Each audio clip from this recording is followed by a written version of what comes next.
दोस्तों, आज हम फिर हाजिर हैं एक सनसनीखेज कहानी लेकर।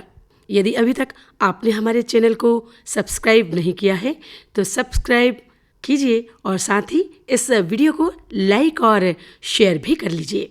एक शरीर पर 40 शैतान के कब्जा करने की लड़ाई। इंसान और भूत के बीच लड़ा गया सबसे बड़ा मुकदमा यह है कि क्या गॉड है यानी भगवान है तो शैतान क्यों नहीं। जी हाँ, अमेरिका की एक अदालत में बाकायदा इस पर लंबी बहस की गई है। आज की कहानी अदालत की उस प्रोसीडिंग की कहानी है। ये कहानी इंसान और शैतान के बीच की एक कहानी है। इस कहानी पर किताबें लिखी गई, फिल्में बनाई गई। ये कहानी बेहद डरावनी है। कहानी अमेरिका के स्टेट कनेटिकट की है। ब्रुकफील्ड एक छोटी सी जगह, 20,000 की आबादी का शहर। इस शहर में 180 साल के दौरान पहला क्राइम कत्ल की शक्ल में सामने आया था। ये कहानी उसी कत्ल और इंसान शैतान के बीच में घूमती है। कहानी की शुरुआत होती है ग्लेजन फैमिली से। परिवार में पति पत्नी और 8-9 बच्चे थे। जूडी ग्लेजन परिवार की मुखिया थीं। जूडी और उनके पति ने किसी शहर में जाने का फैसला किया। दोनों ने ब्रुकफील्ड में घर किराए पर ले लिया और सामान लेकर नए घर में पहुंच गए। दोनों की बेटी डेबी 17 साल की और छोटा बेटा डेविड था। बच्चे बहुत खुश थे। सभी घर में रहने लगे, लेकिन डेविड अजीब हरकतें करने लगता है, जोर जोर से चिल्लाने लगता है। डेविड ने कहा कि मैंने घर में बूढ़े डरावने को देखा है। खौफनाक बड़े बाल, बड़े नाखून हैं उसके। वो कहता है यहाँ घर वालों ने डेविड की बातों को नजरअंदाज कर दिया। घर में सामान की शिफ्टिंग कर दी गई। डेविड फिर चीखने चिल्लाने लगा। रातों को चीखता था और डरा सहमा सा रहने लगा। काफी समझाने के बाद भी डेविड नहीं माना तो माता पिता ने उसे डॉक्टर को दिखाने का फैसला किया।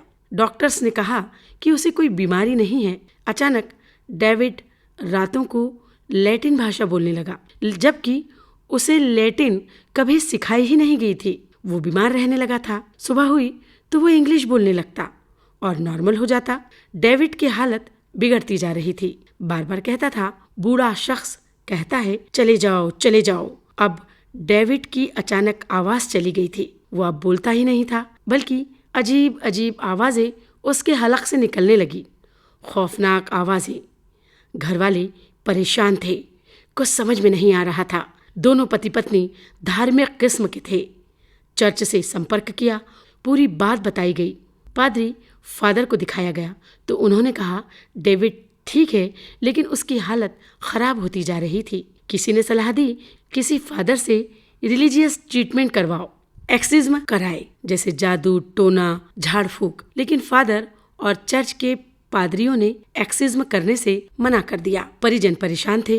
तभी पता चला कि इस इलाके में 2 लोग हैं जो भूत प्रेत शैतानी शक्तियों से छुटकारा दिलाने में माहिर है। इनका नाम था एड और लॉरेन। ये दोनों पैरानॉर्मल केस के एक्सपर्ट थे। परिजनों ने मुलाकात की और पूरी बात उन्हें बताई। एडी और लॉरेन जेडी के घर पहुंचते हैं। दोनों जैसे ही घर के अंदर दाखिल होते हैं, इस घर में शैतानी शक्तियां हैं, ऐसा वे कहते हैं। दोनों डेविड को देखकर समझ ही जाते हैं कि उस पर शैतानी शक्तियों का साया है। 40 से ज्यादा शैतानी शक्तियों में लड़ाई चल रही है कि डेविड के शरीर पर कौन राज करेगा। एड और लॉरेन ने पहला केस देखा था। दोनों ने परिजनों को मशवरा दिया कि एक्सिज्म कराना पड़ेगा। इसके लिए एड और लॉरेन ने एक फादर को तैयार कर लिया। इसके बाद शुरुआत हुई विधि विधान से शैतानों को भगाने की कार्यवाही। फादर ने घर में जाकर विधि विधान को 2 चरणों में किया। अब बारी थी तीसरे चरण की। लेकिन इसी दौरान एक अजीब घटना घटी। डेविड की बहन डेबी की दोस्ती 17 साल के एक लड़के से हुई जिसका नाम आर्ने जॉनसन था। डेबी भाई की बीमारी को लेकर परेशान थी, लिहाजा उसने बॉयफ्रेंड को पूरी बात बताई। आर्ने जॉनसन डेबी के घर आया और डेविड से मिलने घर पहुंच गया।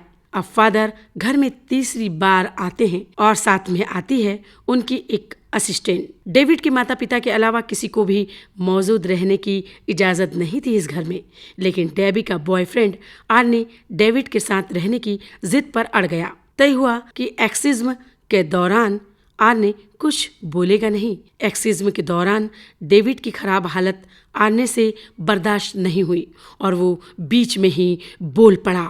आर्ने ने चीखते हुए कहा कि शैतानी शक्तियों, सुनो, इस बच्चे का शरीर छोड़ दो। अगर चाहो तो मेरे शरीर को ले सकते हो। इतना होना था कि अगले ही दिन से डेविड की तबीयत ठीक होने लगी और अब आर्ने की तबीयत बिगड़ने लगी। घर के नज़दीक ही आर्ने व उसकी दोस्त डेबी ने एक मकान किराए पर ले रखा था। दोनों साथ में रहते थे। डेबी समझ चुकी थी कि आर्ने के जिस्म में शैतानी शक्तियां आ चुकी है। डेबी ने एड और लॉरेन की मदद मांगी, लेकिन किसी भी फादर ने मदद को हामी नहीं भरी। एड और लॉरेन ने डेबी के परिजनों से कहा कि आर्ने पर नजर रखना, कुछ भी हो सकता है।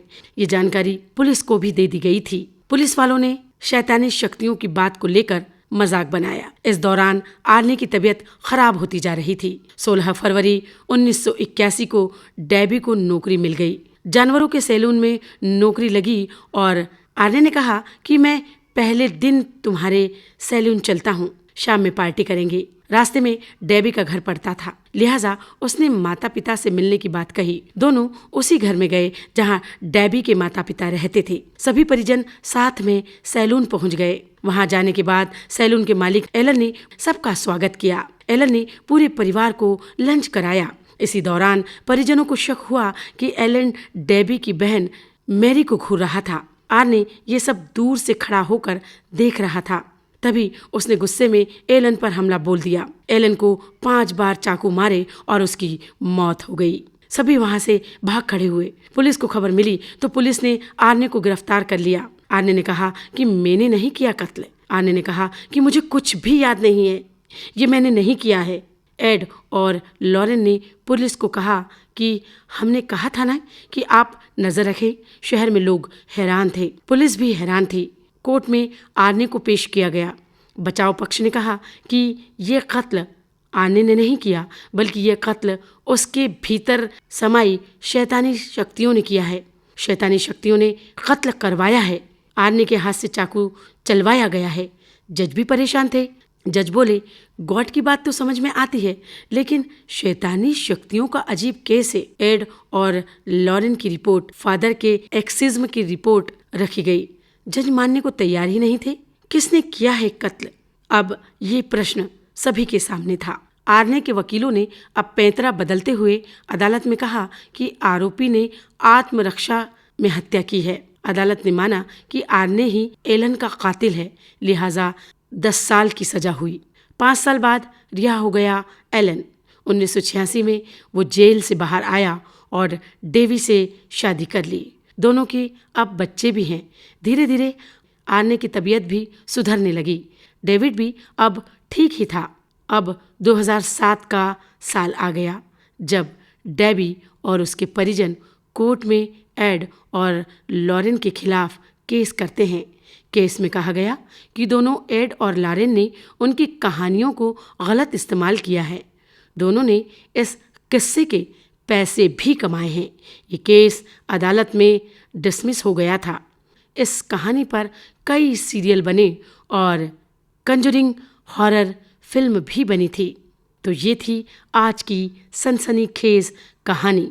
आपको कैसी लगी हमें बताएं। और यदि आपने अभी तक हमारे चैनल को सब्सक्राइब नहीं किया है तो अभी कीजिए ना। साथ ही इस कहानी को लाइक और शेयर भी करें। हम फिर हाजिर होंगे ऐसी ही सनसनीखेज अगली कहानी को लेकर। अभी हमें इजाज़त दें। नमस्कार।